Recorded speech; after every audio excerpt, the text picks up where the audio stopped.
O'zbekistonning eng chiroyli, eng nufuzli bayrog'i. Nima uchun bayroqni yerda oldingiz? Assalomu alaykum. Nima uchun maslayim kerak? Bugun 18-noyabr bayroq kuniga mana shu bayrog'imiz tushirilgan ajoyib gulni sizga bermoqchi edik. Rahmat. Ko'p inson befarq bo'ldi-da. Rahmat. Nima uchun siz befarq bo'lmadingiz? Nega befarq bo'lishimiz kerak? Bu bayroq avvalambor davlatimizning ramzi. Undan so'ng esa xalqimizning g'ururi deb hisoblayman. O'ylaymanki, hech bir odam mana shunday davlat ramzlariga hech qachon befarq bo'lishi kerak emas. Shuning uchun yerda yotgan ekan, to'g'risi o'zim g'alati bo'lib ketdim-da, qo'limga oldim. Har bir fuqaro o'ylashimcha shunaqa davlat ramzlariga albatta bir hurmatda bo'lishi kerak. Biz qayerda bo'lishimizdan qat'iy nazar musofirda bo'lamizmi, o'zimizda, vatanimizda bo'lamizmi?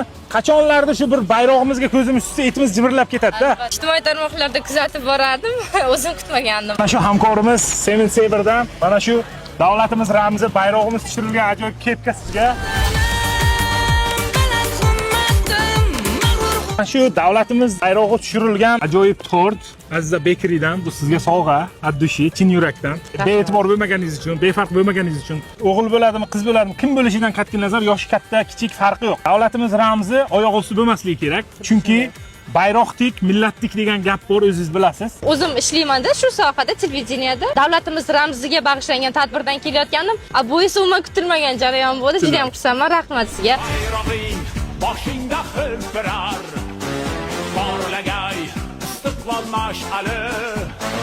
Bayrog'ing boshingda hilpirar.